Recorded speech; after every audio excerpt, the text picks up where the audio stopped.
the city where the lights stay wild. Bass hit heavy, got a club on trap. Shorty too bad, got a dangerous smile. On the headline, maybe not just stop. Pull up clean, no stress on me.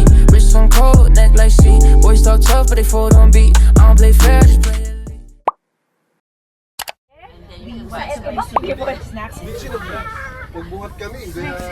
Hi guys, welcome to another vlog. This will be the last episode of my South Korea vlog. So, nandito na kami sa hop-on hop-off bus na nirent namin pabalik ng Seoul. Nagpaalam lang kami sa pinsan namin kay Ruel kasi may iwan pa sila sa Daegu. So ito, nasa daan na kami papunta ng Seoul. On the way to Seoul, dadaan kami ng Daejeon City and ng Suwon City para mag-tour. Meron din kami kasamang Korean tourist guide. You know, Daegu is very famous, used to be very famous for textile. Ayun siya yun.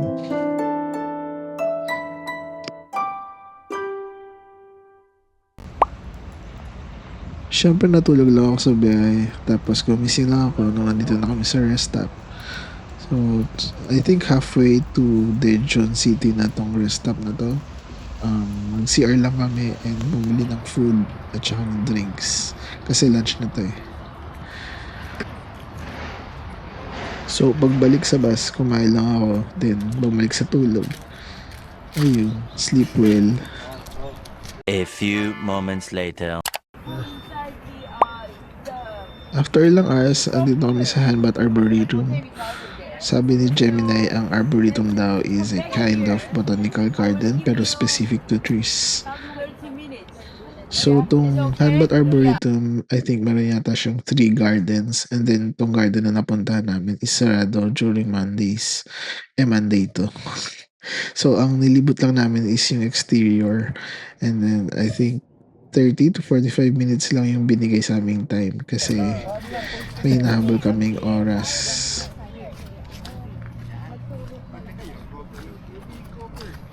POV, bubuyog ka.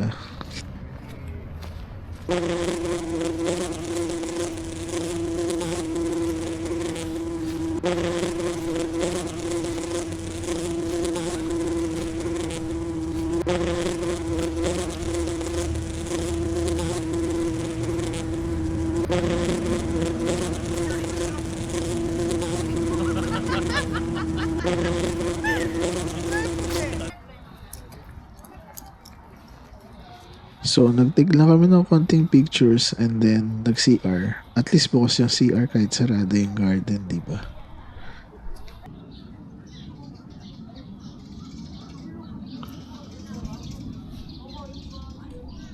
Parang walk around lang the garden.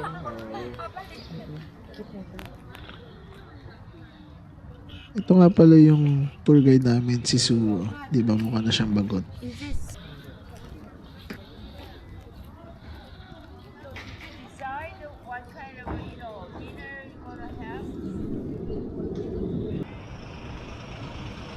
Nakita na naman ako cherry blossoms. Siyempre, binigyan ko ulit. Nga lang, ang ganda kasi, diba? So magical. Wow. Anyway, after nito, natulog lang ulit ako pagbalik sa bus. A few moments later.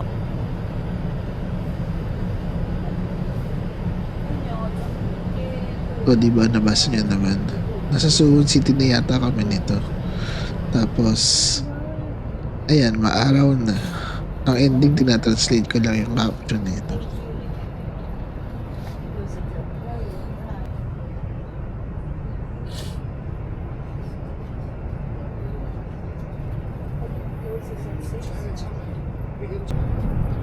At this point, malapit na yata kami sa Hwasong Fortress. Tapos naririnig niyo sumisingot ako, diba? Teka, pakinggan niyo muna si Suwo. May ikikwento siya. Very tragedy story, but his grandson just take over his grandfather's throne. So he had a very, he hurt a lot, and then his mom couldn't stay inside of the palace, so he just Ay, putol pala. Pero kung gusto nyong malaman yung story kung ba't nabuo yung Wasong Fortress, GMG, Google mo ka, girl. Girl yan. Google mo, girl. Mamaya na lang. Pangmauna, priority yung bladder. Oo. Yung bladder.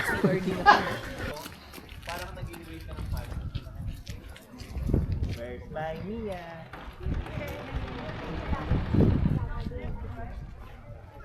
Girl. Ito na palo.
So ayun, meron pa akong tinig na photos dyan eh. Kung gusto nyo makakita, follow nyo ako. Tapos send Gcash.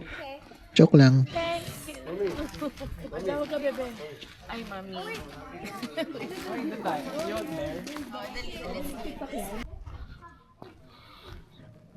Ito, palabas na ako nito. Pero nakita ko yung tito at tita ko. Nagay lang ako. Mukhang naiinip na sila eh. Parang gusto na nilang umuwi.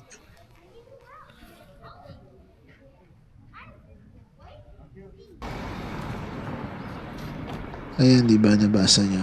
Dinner time! So, nagpa-reserve si Suwa ng restaurant malapit. I think within the Suwon City rin yun. BHC Chicken and Beer. Sarap! Job, nagbablog ka. Oo, kumikita mo. Okay. and then at that time just destroyed a lot. May So, sinasabi na they naman just, siya. At this point, hindi ko na naiintindihan kasi gutom na ako. Binibilang ko na yung manok na makakain ko if eh. you go inside, there is a record book.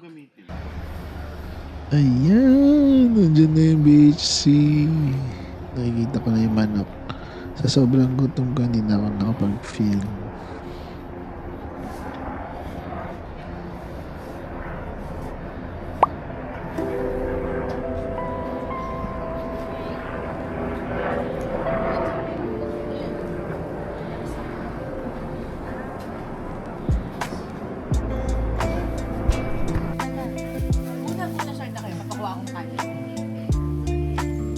Ang sarap talaga ng manok dito. Sa sobrang sarap, ang dami kong nakain.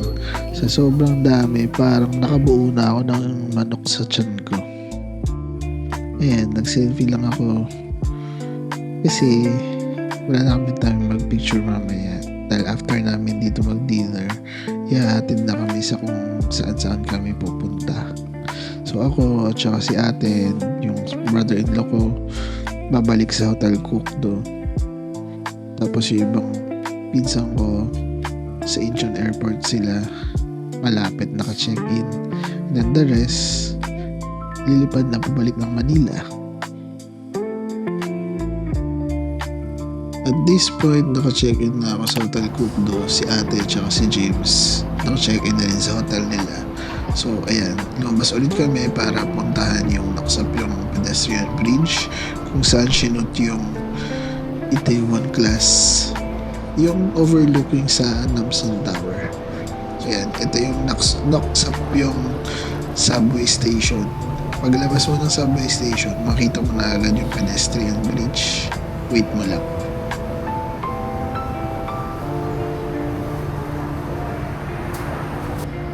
Oh, diba? Kita mo agad.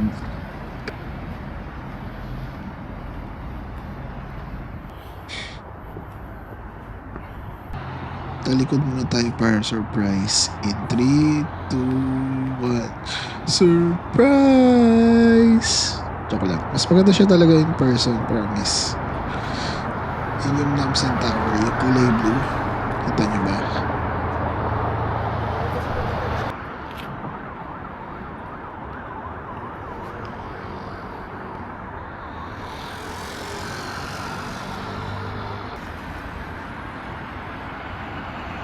Diba ang layo?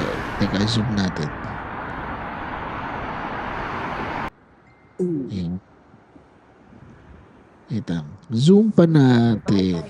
Oh. Oh, lagot. Sino ka dyan? I can fly the sky, never gonna stay. Joke lang, hindi ko lyrics. So yun, pabalik na kami ng hotels namin. Medyo nasisipaks na ako. Kasi yung mga pinsan ko nasa Incheon na, nasa airport na sila. Tapos ayun, nasa Hotel Cookdo na ako. Room tour ulit. Joke ko lang.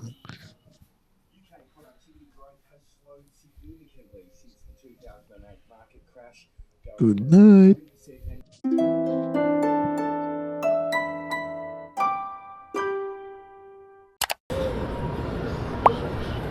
So this is my day 6 in South Korea. Tomorrow, flight ko na pabalik ng LA. So ang plan today, after breakfast, pupunta kami Hongdae para bumili ng pasalubong. And then, kanya-kanya na kami. May sarili na akong itinerary. Kasi flight na nila ate ng hapon. So ang plan ko lang, pumunta ng Han River, puntahan yung old theater na kinonvert into Starbucks, and then Dongdaemun Design Plaza kung saan sinut yung Vincenzo. Ngayon, bibili muna ako ng breakfast ko dito sa Nice to See You, malapit sa hotel. So, kumuha ako ng cheese, kumuha ako ng spicy ramen, tapos kumuha ako ng banana milk and ng coffee. Siyempre, iced coffee is life.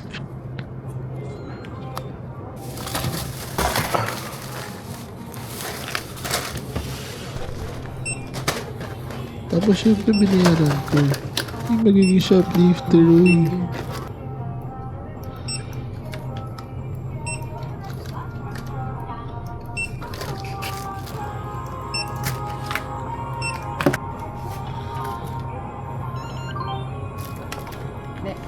Saka na.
Andito na kami sa Hongdae. So, si ate at si James may pupuntahan silang store somewhere. Tapos ako, may bibili lang ako ditong jacket, pampasalubong. Tsaka kailangan ko rin ng jacket kasi sobrang lakas ng hangin at ginaw that time.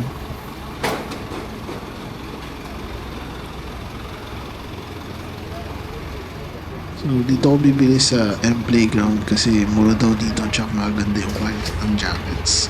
True enough, maganda naman yung jacket.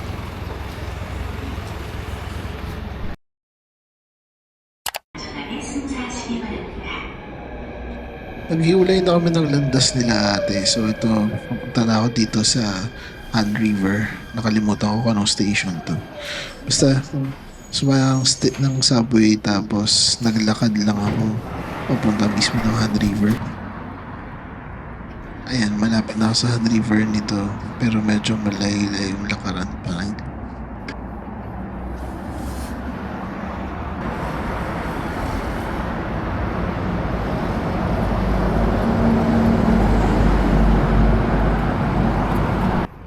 O diba, ang ganda ng jacket na bili ko. Hongdae guy na ako niyan. Are you open-minded?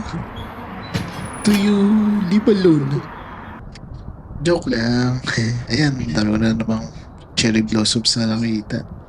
Sobrang ganda talaga.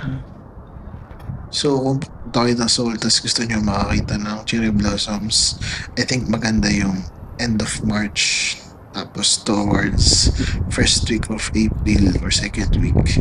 Ito, first week na April to eh. Ganda. Bali ito yung nilakaran ko papunta sa Han River. Layo. May tinawalan pa ako niyan eh. Siguro the best option talaga is mag-take ng bus. Kaso nga lang sobrang traffic sa Seoul eh. Anyway, basta sinundan ko lang yung sinasabi ng Naver Maps. So yun, download kayo ng Naver Maps kung pupunta kayo ng Seoul, South Korea or ng South Korea. Kasi yun yung most updated na map. Eto, nasa river na ako. Overlooking din yung Namsan Tower dun. So yun, ganda. Parang wala akong ibang nasabi kung di maganda. Maganda naman talaga. Maganda South Korea. Gusto ko akong bumalik eh.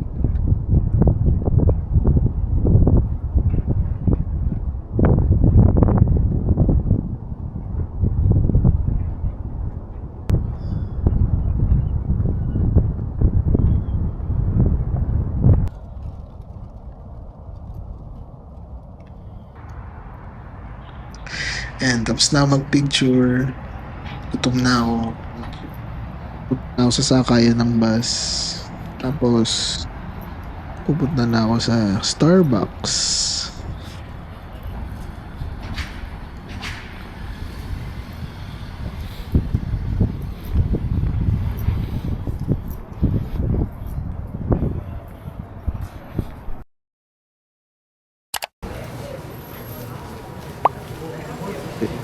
Okay, so itong Starbucks na to, nasa loob siya ng Gyeongdong Market. Kaya katawag sa kanya Starbucks Gyeongdong 1960. Yan, so yun, akit ka sa stairs. Pag akyat mo, may stairs ulit. Tapos pagpasok mo ng door na yan, meron parang art gallery or something. Hindi ko alam. Basta maganda. Tapos may isa pang door, may papuntang Starbucks. Ayan. Pumasanarya ka na.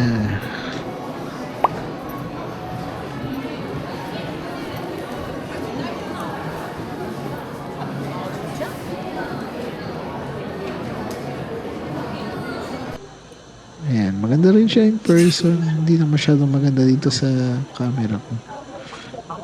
Old cinema daw siya. Kinonvert into Starbucks. Parang ganyan dito sa LA eh. Pero hindi Starbucks. Apple Store. Siyempre, order ulit ako kasi coffee is life. Tsaka lunchtime ko na to. Bali ang in-order ko, French toast yata yun. Tapos parang pistachio something. Yan yung pistachio drink na bago. Sarap din. Cafe latte, 20 hot. By the way, yung umorder Pinoy yata yan. Ang daming Pinoy. Ayan. Ang pagkain ko. Sarap. Tapos ito yung parang art display sa labas or something. Hindi ko alam kung ano yan. Basta maganda. May projector. Actually, nag-CR lang naman ako kaya ako nakita yan.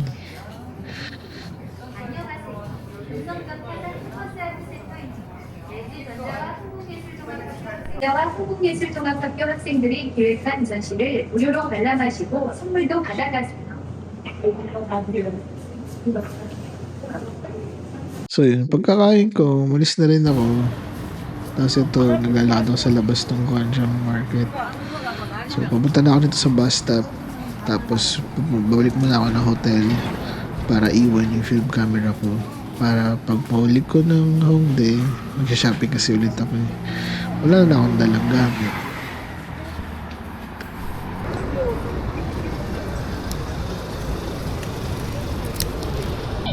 서울 양명시 올해도 꼭 건강검진하세요. 한국 O diba, magic. Nasa Hongdae na agad ako. Diyan ako nag-shopping sa Espal. Maganda rin mamili ng damit dyan kasi mura tapos maganda yung quality. Tapos dyan na rin ako nag-dinner sa KFC. Ayun yung food ko. Meron kaming goal ng mga friends ko na tikman lahat ng KFC sa mga bansang pupuntahan namin. Anyway, so ayun. Nagpunta rin ako ng Olivia kasi yung thinning hair ko, naghanap ako ng shampoo. Diba? 40 years old na ako eh.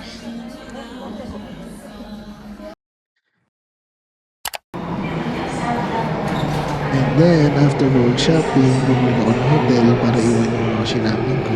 Tapos, umalis ulit ako para pumunta ng Diamond Design Plaza.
Ayan, dito sinot yung ending ng Vincenzo kung saan sila nag-kissing scene. Wala lang, ang saya. Tapos, biglang tumugtog yung BTS.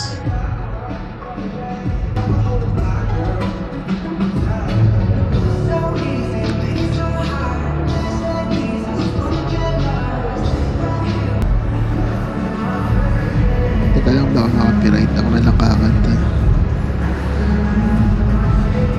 Swim, swim, this world begins.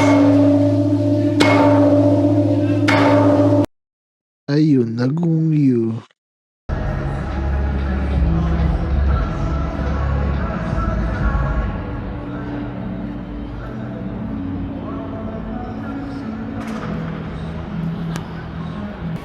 So yun na yung last stop ng itinerary ko for day 6. Uwian na. Kasi kailangan pang magpahinga at mag-empake. Flight ko tomorrow ay basta maaga.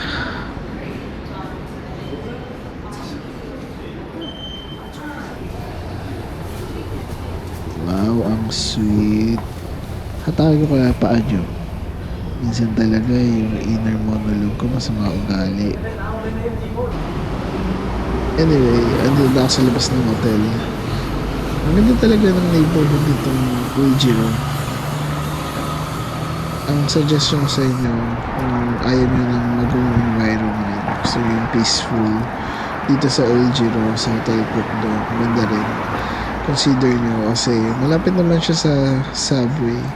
Tapos, medyo malapit din naman siya sa Myeongdong. Accessible naman siya.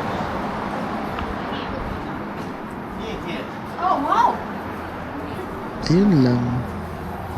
Matutulog na ako. Good night!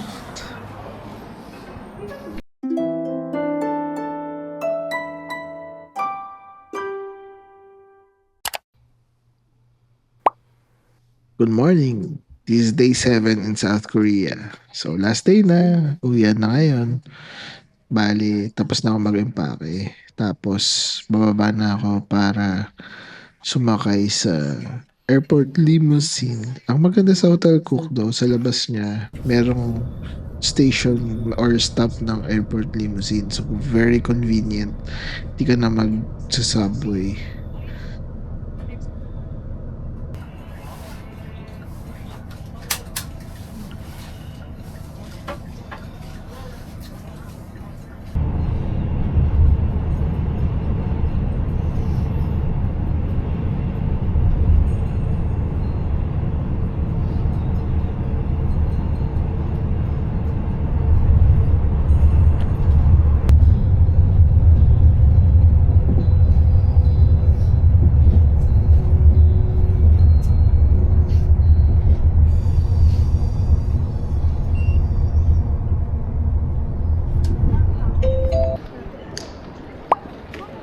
Ayan, nasa airport na ako sa Incheon Airport, Terminal 1. Bali, nakapag-online check-in na ako tapos magbabag drop-off na lang ako.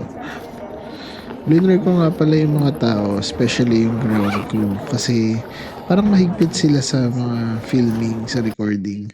Nakailang tanong sila sa akin kung, "Are you filming me?" Ganun. Sakto naman na hindi ako nag-film na. Anyway, ito, lagpas na ako ng security. Suggestion lang, i-download nyo yung Incheon Smart Pass para kapag palabas na kayo ng Korea or ng Seoul, may sarili kayong pila, so mas mabilis yun, very convenient. Ayan, hanapin ko lang yung gate ko. Ay, actually, pagkaharap ko sa gate ko, ang hinanap ko Starbucks. Kasi hindi pa ako nag-breakfast dito dahil hinabol ko yung limousine bus sa tapat ng Cookdo. Parang every 30 minutes yata yung stop. Ayan, nasa Starbucks na ako. Ang ganda rin ng Starbucks sa loob ng Terminal 1 ng Incheon Airport. Para siyang bookstore or something. Basta maganda. Tapos may Korean one pa kasi ako nito eh. So ginastos ko na dito. Sayang naman. So bumili ako ng souvenir. Tumbler for me and tumbler for mama.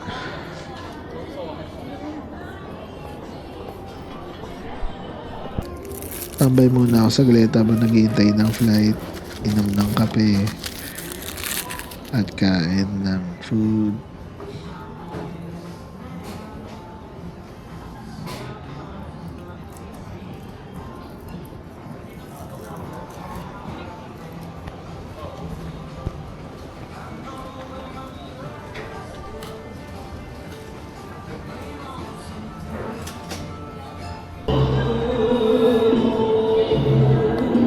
On the way pabalik dun sa boarding gate ko, may nakita ako, nagpapayag pala yung tito at tita ko. Amazing.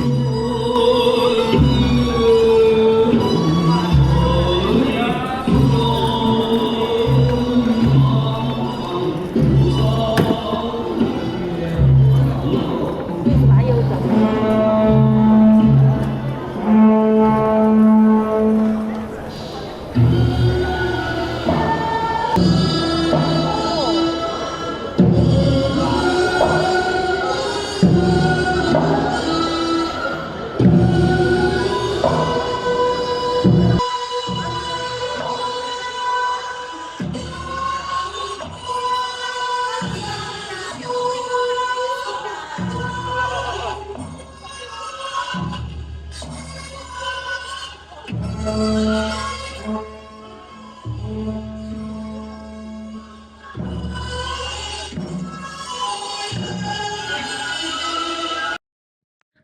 di na ako nakapag-film after nun. Pumunta na ako sa boarding gate. Then, ayan, nasa flight na ako pabalik ng LA.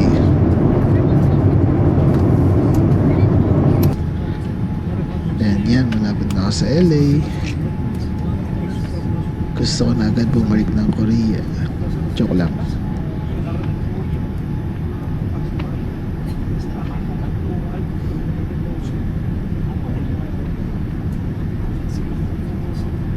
Tignan nyo, biglang tatabing yung aeroplano. Kulat ako eh.